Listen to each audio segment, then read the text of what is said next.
Mic number 3 میں اگر کوئی سوال ہو تو کر سکتے ہیں. جی برادر. السلام علیکم. ڈاکٹر ذاکر نائک صاحب، میرا نام نیلیش آمبور ہے، میں اورنگ آباد سے آیا ہوں. میرا سوال یہ ہے سر آپ سے، آپ جب کسی ہندو گیتا یا وید کا حوالہ دے کر اگر آپ کچھ بولتے ہیں یا قرآن سے وہ ملتا ہے تو کیا اس کے اوپر ہم عمل کر سکتے ہیں؟ بھائی صاحب کا سوال ہے کہ جب میں گیتا کا حوالہ دیتا ہوں، وید کا حوالہ دیتا ہوں، دوسرے مذہبی کتابوں کا حوالہ دیتا ہوں، جب وہ قرآن سے ملتی ہے تو کیا ہم اس کے اوپر عمل کر سکتے؟ قرآن کی بات یا وید کی بات کریں یا گیتا کی بات؟ گیتا یا وید کی. گیتا یا وید.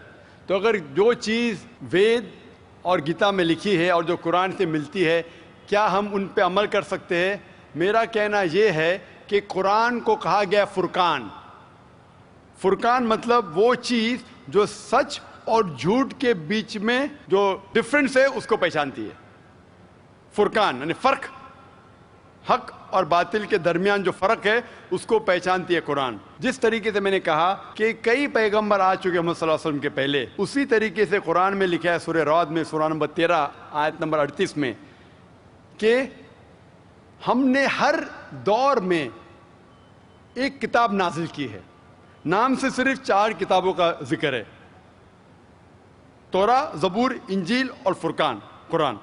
لیکن اس آیت کے مطابق کئی کتابیں نازل کی گئی ہے، ان کا نام سے ذکر نہیں قرآن مجید میں. لیکن جتنی بھی کتابیں قرآن مجید کے پہلے آئے وہ صرف ایک امت کے لیے تھی، ایک گروہ کے لیے تھی، اور وہ سارا پیغام محدود تھا ایک وقت کے لیے. اسی لیے اللہ سبحانہ و تعالیٰ نے، خدا نے یہ ساری کتابوں کو محفوظ رکھنے کے لیے صحیح نہیں سمجھا، کیونکہ یہ محدود تھی اس وقت کے لیے. اسی لیے یہ جتنی کتاب پہلے نازل ہوئی وہ محفوظ نہیں ہے، نہ اس کی ضرورت ہے.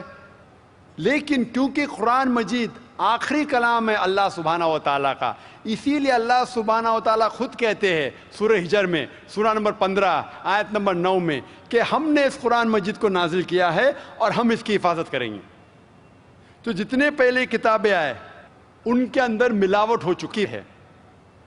جس طریقے سے اللہ تعالیٰ فرماتے قرآن مجید نے سورہ بقرہ میں سورہ نمبر 2 آیت نمبر 79 میں فَوَيْلٌ لِّلَّذِينَ يَكْتُبُونَ الْكِتَابَ بِأَيْدِيهِمْ ثُمَّ يَقُولُونَ هَٰذَا مِنْ عِندِ اللَّهِ لِيَشْتَرُوا بِهِ ثَمَنًا قَلِيلًا فَوَيْلٌ لَّهُم مِّمَّا كَتَبَتْ أَيْدِيهِمْ وَوَيْلٌ لَّهُم مِّمَّا يَكْسِبُونَ.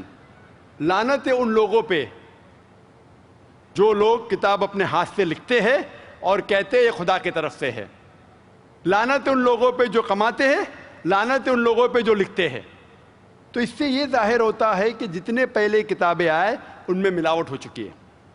یہ قرآن آخری کلام ہے اور کوئی بھی چاہے تو اس کو تبدیل کر ہی نہیں سکتا.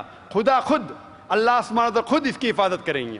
اسی لیے آج جب میں مطالعہ کرتا ہوں قرآن اور دیگر مذہبی کتابوں کا، اگر یہ میچ ہوتا ہے، اگر یکساں ہے، جو چیز قرآن اور بھگوت گیتا میں یکساں ہے، مجھے کوئی بھی گلا شکوہ نہیں ہے ماننے کے لیے کہ یہ پورشن، یہ شلوک خدا کی طرف سے ہے. لیکن اگر قرآن سے نہیں ملتا ہے تو میں کہوں گا کہ ہو سکتا ہے، ہو سکتا نہیں. لیکن قرآن کے خلاف ہے تو میں کہہ سکتا ہوں کہ یہ خدا کا کلام ہے نہیں. اسی لیے جو کلام قرآن سے ملتا ہے، چاہے وہ شلوک ہو یا منترا ہو، وید کا ہو، اپنشد کا ہو یا گیتا کا ہو، یا چاہے دھما پٹ کا ہو، اویستا کا ہو، دساتیر کا ہو، چاہے اولڈ ٹیسٹمنٹ کا ہو، نیو ٹیسٹمنٹ کا ہو، جو بھی چیز قرآن سے ملتی ہے، ہم مسلمانوں کو کوئی گلا شکوہ نہیں ماننے کے لیے کہ یہ بھاگ خدا کی طرف سے ہے. اسی لیے میں یکسانیت کے بارے میں ذکر کرتا ہوں. تو آپ کے لیے بھی میں کہتا ہوں کہ جو اختلاف کی بات ہے اسے چھوڑ دو، جو یکسانیت کی باتیں ہیں، جو آپ کے کتاب میں لکھا ہے، ویدا میں لکھا ہے، پرانا میں لکھا ہے کہ آخری پیغمبر محمد صلی اللہ علیہ وسلم میں، تو آپ کے لیے فرض ہے کہ آپ بھی اس آخری پیغمبر میں مانیں. تو آپ آخری پیغمبر میں مانتے؟ آپ کی وید میں مانتے؟ ہو مانتے ہیں. آپ پرانا میں مانتے ہیں؟ ہو مانتے. تو میرے تقریر میں نے اتنے بار کہا اور اتنے حوالے دیا کہ آپ کے مذہبی کتابوں میں لکھا ہے کہ محمد صلی اللہ علیہ وسلم انتم رشی ہے. آپ کل کی پرانا پڑھیں گے تو ان کے والد کا نام لکھا ہے وشنو یاس عبداللہ، ان کے والدہ کا نام لکھا ہے سمتی آمنہ. وہ کہاں پیدا ہوئیں گے؟ سنبالا میں، مکہ میں. وہ چیف آف سنبالا میں، قریش کے خاندان میں. ساری چیزیں میں نے کہا. تو اب آپ مانتے ہیں کہ آخری پیغمبر محمد صلی اللہ علیہ وسلم ہے؟ ہو مانتے ہیں نا. ماشاء اللہ.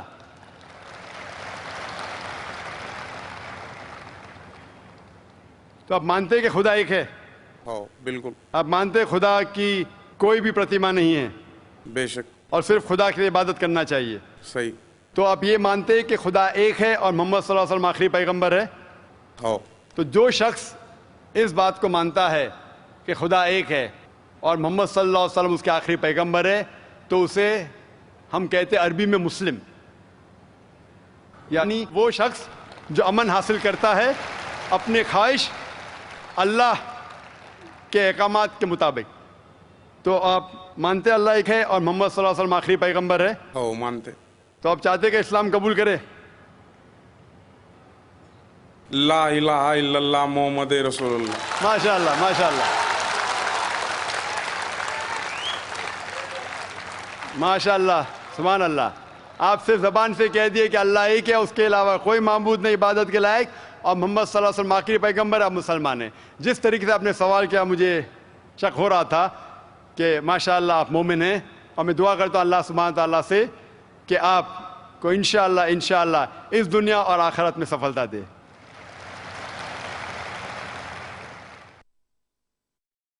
ہے عیاں یورش تاتار کے افسانے سے، پاسباں مل گئے کعبے کو صنم خانے سے. خواتین میں اگر کوئی غیر مسلم خاتون ہوں، کوئی غیر مسلم بہن ہوں تو ان کو موقع دیا جائے.